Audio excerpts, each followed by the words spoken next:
আপনার সত্যের সঙ্গী বরাক সত্য সংবাদ, সঠিক খবর, সুনির্দিষ্ট বিশ্লেষণ এবং বরাকের প্রতিটি মুহূর্তের খবর সব এক জায়গায়।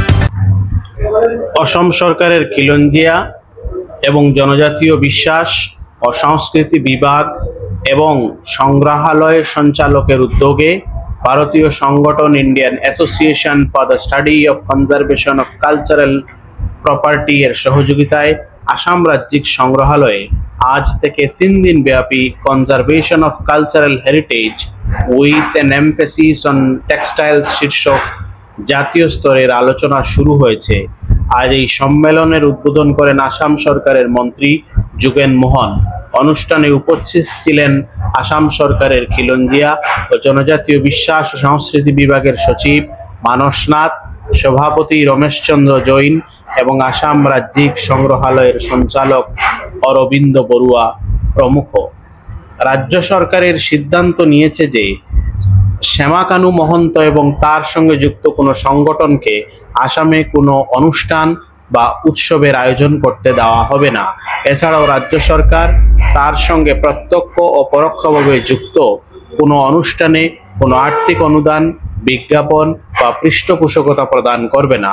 সেই সঙ্গে শ্যামকানু মহন্তকে কোনো প্রকার আর্থিক সহায়তা ও পৃষ্ঠপোষকতা না দেওয়ার জন্য রাজ্য সরকারের পক্ষ থেকে কেন্দ্রীয় সরকারকেও অনুরোধ জানানো হবে। মুখ্যমন্ত্রী ডক্টর হিমন্ত বিশ্ব শর্মা সামাজিক যোগাযোগ মাধ্যম এক্স হ্যান্ডেলে একথা ঘোষণা করেছেন। শিল্পী জুবিন গার্গের সমস্ত সামগ্রী সংরক্ষণ করা হবে বলে আজ জানিয়েছেন তার স্ত্রী গরিমা গার্গ। গরিমা গার্গ সংবাদ মাধ্যমের সামনে বলেন, জুবিনের একটা স্বপ্নের কাজ ছিল রই রই বিনালে নামের ছবিটি। সিঙ্গাপুর থেকে ফিরে এসে তিনি ছবিটির ডাবিং করার কথা ছিল, কিন্তু আজ তা করা সম্ভব হলো না। তিনি জানান, জুবিন আসন্ন 31 অক্টোবর ছবিটি মুক্তি দেওয়ার পরিকল্পনা করেছিলেন, তাই তার ইচ্ছা অনুযায়ী 31 অক্টোবর ছবিটি মুক্তি পাক, তিনি সেটাই চান। জনতার ভালোবাসা ও স্নেহের জন্য কৃতজ্ঞতা প্রকাশ করে আবেগপ্রবণ গরিমা গার্গ বলেন, তিনি নিজেও বুঝতে পারেননি যে তার পাশে একজন ভগবান ছিলেন, না হলে এত ভালোবাসা ও সম্মান মানুষ কখনোই তাকে দিত না। এদিকে শ্রীভূমি শহরের হাইমেন্ট রোডের ম্যাজিস্ট্রেট কোয়ার্টারে শৈশব কাটিয়েছেন অসমরত্ন শিল্পী জুবিন গার্গ। তিনি সংস্কারের অভাবে জরাজীর্ণ অবস্থায় থাকা এই কোয়ার্টারের জমি জবরদখল করেছেন কিছু অসাধু ব্যবসায়ী। সেই জায়গাকে দখল মুক্ত করে কোয়ার্টারের স্থানে জুবিন গার্গের স্মৃতি স্তম্ভ নির্মাণের পাশাপাশি মিউজিয়াম গড়ে তোলা এবং হাইমেন্ট রোডকে জুবিন সরণি নামে নামাঙ্কিত করতে মুখ্যমন্ত্রীর উদ্দেশ্যে স্মারকপত্র প্রদান করেছে স্থানীয় বাসিন্দা সহ বিভিন্ন সামাজিক সাংস্কৃতিক সংগঠনের কর্মকর্তারা।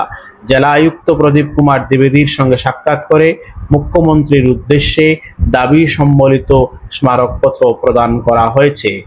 শ্রীভূমি জেলা সমাজ কল্যাণ আধিকারিকের কার্যালয়ে পুরোপুরি ঠিকা ভিত্তিতে একজন মাল্টিটাস্কিং ওয়ার্কার বা এমটিএস নিয়োগের জন্য দরখাস্ত আহ্বান করা হয়েছে। এতে আবেদনের জন্য প্রার্থীদের বয়স চলিত বছরের 10 অক্টোবর তারিখে 21 থেকে 40 বছরের মধ্যে হতে হবে।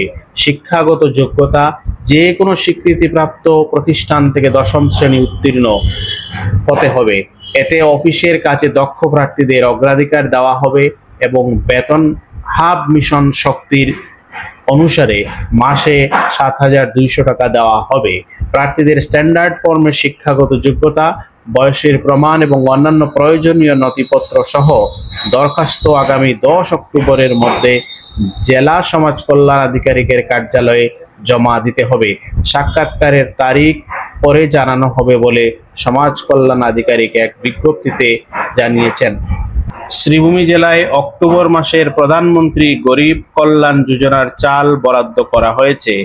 এতে ওই অন্তোদয় অন্ন যোজনার হিতাধিকারীদের কার্ড পিছু 35 কেজি এবং প্রায়োরিটি হাউস হোল্ড রেশন কার্ডধারীদের মাথা পিছু 5 কেজি করে বন্টন করতে খাদ্য ও গণউপভোক্তা বিষয়ক বিভাগ থেকে নির্দেশ দেওয়া হয়েছে। শ্রীভূমি জেলা জলসম্পদ বিভাগ 26 সেপ্টেম্বর থেকে 8 অক্টোবর পর্যন্ত কন্ট্রোল রুম চালু থাকবে বলে বিভাগের বাস্তুকার জানিয়েছেন। এতে অস্থায়ীভাবে প্রয়োজনীয় সংখ্যক কর্মী নিয়োগ করে দায়িত্ব সমঝে দেওয়া হয়েছে। সকাল 7টা থেকে রাত 8টা পর্যন্ত 2টি শিফটে এই কন্ট্রোল রুম চালু থাকবে। বরাক সত্য সংবাদ দেখার জন্য ধন্যবাদ। সর্বশেষ আপডেটের জন্য সাবস্ক্রাইব করুন এবং আমাদের সঙ্গে থাকুন। বরাক সত্য সংবাদ, খবরের সত্যি ঠিকানা।